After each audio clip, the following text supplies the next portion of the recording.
Namaskar. Let's begin with the invocatory prayer. Yogena, chittasya, padena, vacham, Malam, sharirasya, vaidyakena, Yopakarottam, pravaram, muninam, Patanjali, pranjalir, anato'smi, Abahu, purushakaram, Shankha, charkrasi, dharinam, Sahasra, shirasam, svetam, Pranamami, Patanjalim. Let's bow before this noblest sage who gave yoga the serenity and sanctity of mind, grammar of speech, clarity of action, and perfection of health. Let's prostrate before this sage who is a reincarnation of Adishesha, whose upper form has a human body, whose arms are adorned with a conch and a disc, and whose head is crowned with a 1,000-headed cobra. Friends, yoga is such a beautiful word that it carries various shades of meaning. One meaning, that is to yoke or union, has been examined in the previous talk or Discourse number 6. Union between the Jivatma and Paramatma is what has been given more space and prominence in all commentaries on the Yoga Sutras. This meaning is prominently highlighted in several commentaries. In the Discourse number 6, the speaker has given the exact meaning of union. Before achieving union between Jivatma and Paramatma, let's first achieve union at individual level. But we are more worried about Paramatma, what lies beyond the mountain. We tend to forget that to know the other side of the mountain, we need to climb the mountain. Therefore, the speaker has emphasized more on developing union at the individual level. When we speak of the union at individual level, it means that we need to establish union between the body and the mind.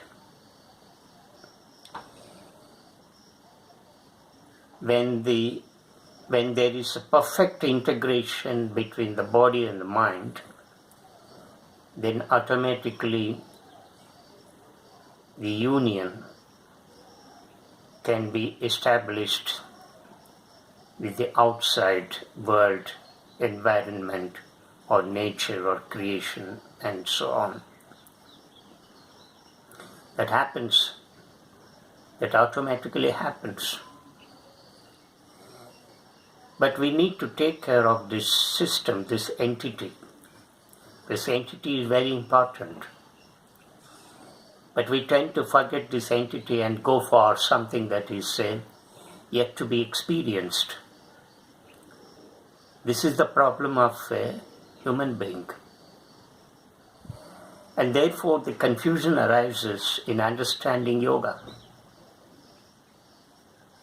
The speaker has hopefully dispelled this kind of confusion in his previous talk or Discourse number 6.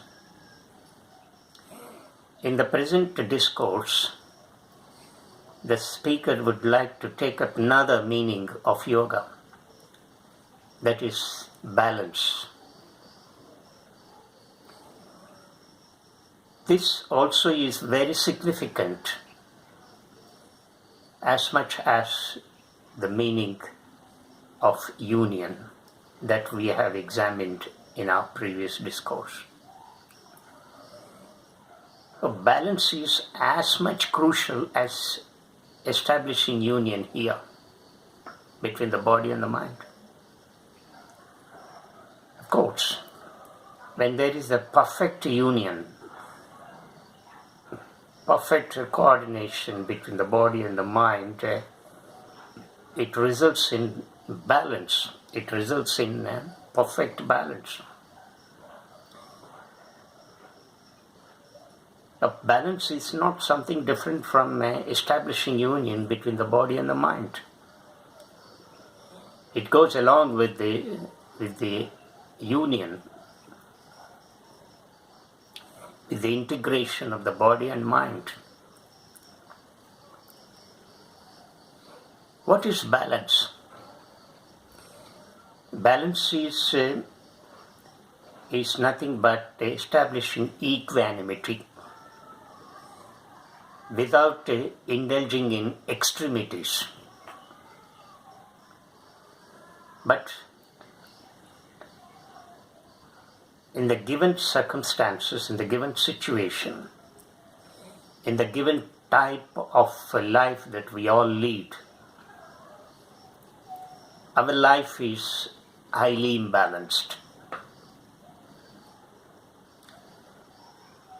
highly chaotic, disorderly,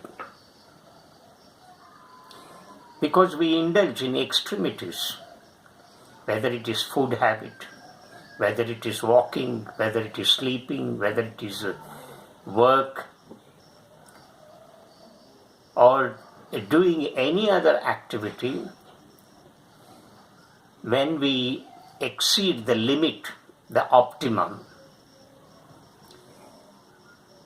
then we enter into the extremity, and this extremity causes imbalance.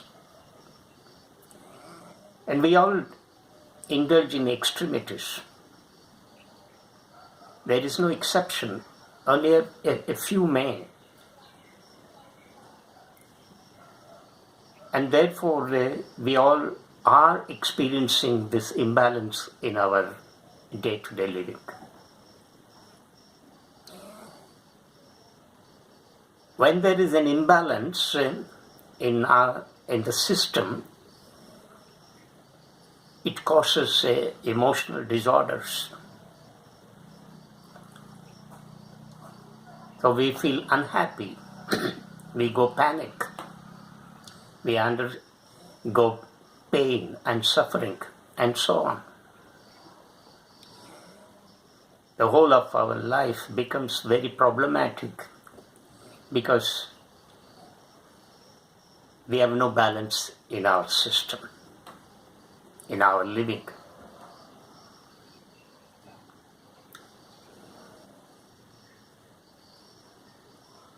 When you see nature outside, nature is in perfect balance. Although you see the differences and distinctions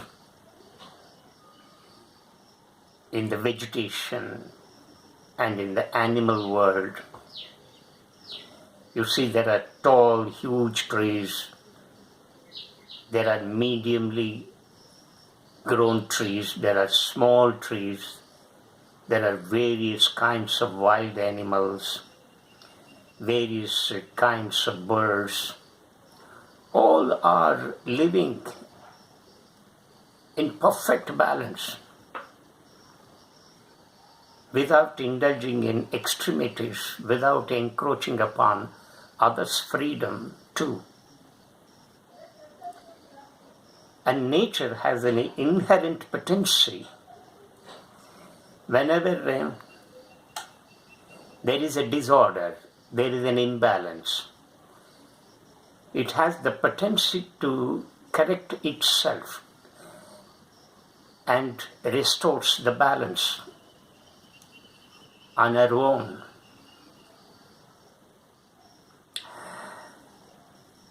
Say, for instance, when one season goes to the extreme,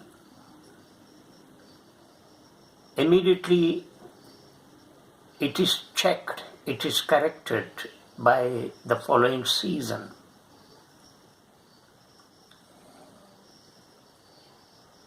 Whenever the temperature shoots up, say about 50 degrees Celsius in the peak summer,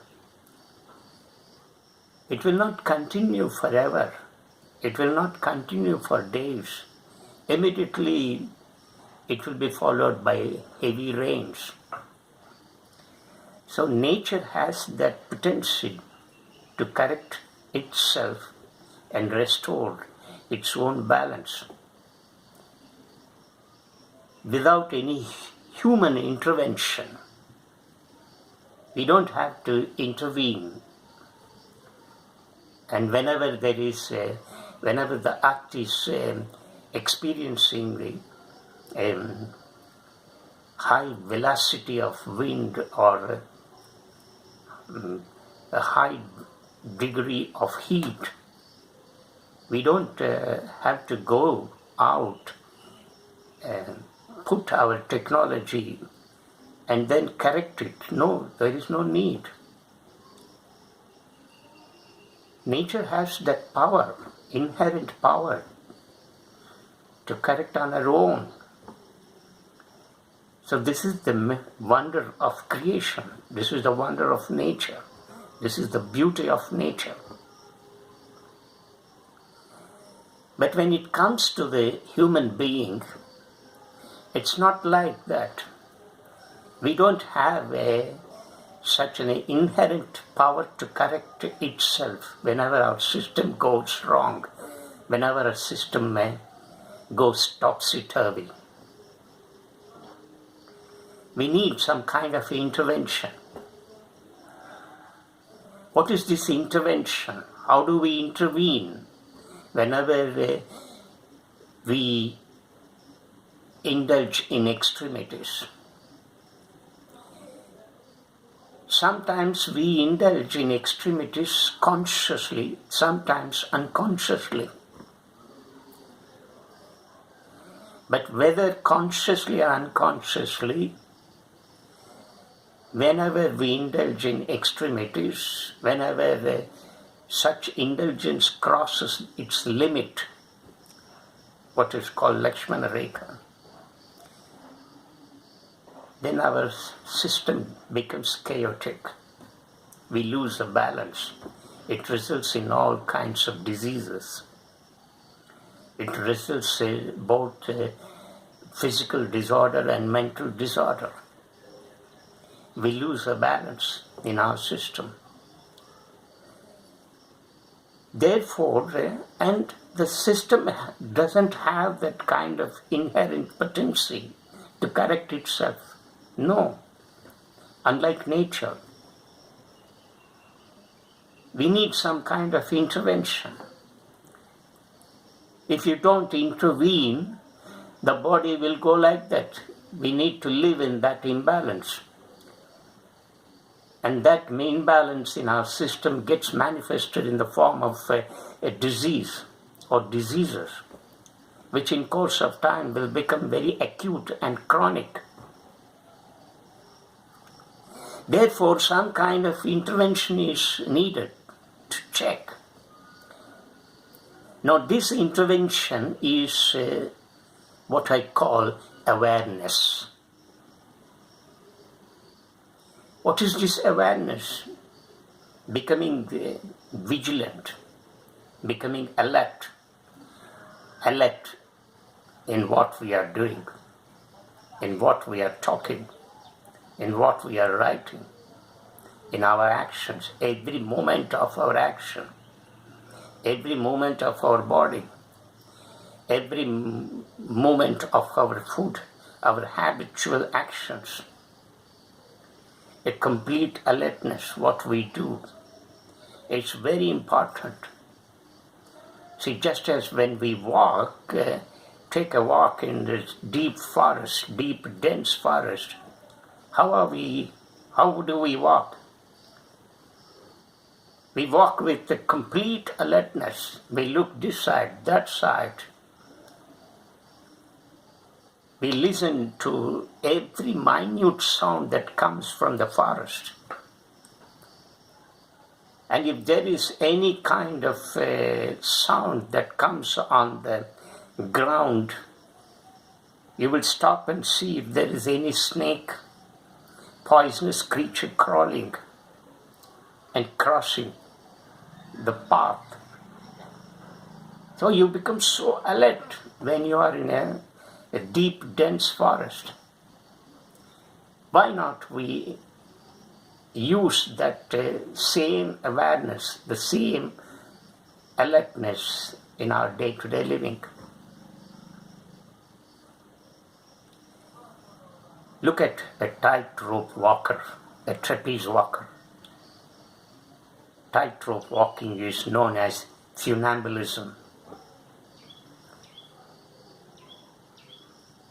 A tightrope walker walks on a cable wire or a rope without falling on either sides. So the whole center of gravity of the body is to be focused on the wire. If there is any tilt while placing its foot on the wire, the center of gravity is lost, and then he may tend to fall because of the loss of gravitation. Hence, he carries a balance pole. How he holds that pole in his two hands. It's a long pole. And then whenever he feels that he's losing the center of gravity on the wire and tilting on the right side or on the left side, immediately he corrects that balance pole, adjusts that balance pole and restores the center of gravity, and thus the tightroper will not fall on either sides. So you see this perfect balancing act on a cable wire by a tightrope walker, a trapeze walker. Similarly, what happens in this case, in this example, the tightrope walker is extremely vigilant, extremely alert. His mind is completely focused only on the gravity, on the mass of his body, on the wire. He doesn't think of his wife, fat balance at the bank, the luxuries and all that. Nothing enters at that moment when he is on the wire. The whole mind is focused on that only. So he is completely conscious of what he is doing on the wire. So no thought enters. If any thought enters, it disturbs the balance, and immediately he may lose the center of gravity and he may tend to fall. Similarly, in our living, we need to be completely alert. What we do, how we act, how we speak. Every moment of action, every moment of living, we need to be very, very vigilant. And that keeping vigilance is what is known as awareness. I hope the listeners have understood what the speaker is trying to say here. This awareness, when you develop, this awareness, what I would like to call intervention. So when I use the word, some intervention is needed to restore balance in our living, it means a complete awareness in what we are doing, how we are living, how we are acting. So this complete awareness will check the imbalances in our day-to-day living. And this complete awareness should be from moment to moment. It's not that you develop awareness at this moment and forget about it and let loose the body and mind to go scot-free. No. When you have an awareness, you have a complete control on your body. You have a complete control on your mind. It's not the word control that is more appropriate here, but you are completely aware of your body. You are completely aware of your mind, your thought process, the emotions that enter into your body, the kind of thinking that happens. So that awareness is very, very important here to restore balance in our living. And that awareness, what I call the human intervention, we need. Nature will not give that. But we need to develop that awareness. When we develop that awareness, look at this awareness is not of body and mind, but it is also of the surroundings, the environment. So you take care of the environment also. You don't spoil and pollute, contaminate the environment. So this awareness is not restricted only to your body and mind, but it is extended to outside too. So when you develop this awareness in you, then there will not be any chaos. There will not be any disorders in your body. This biological system will be moving in a perfect way. And this is what is known as yoga.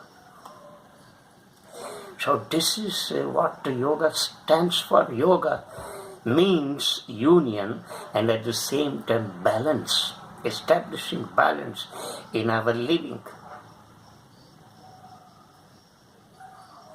If you don't establish balance in our living, then nothing happens. Everything becomes chaotic, disorderly.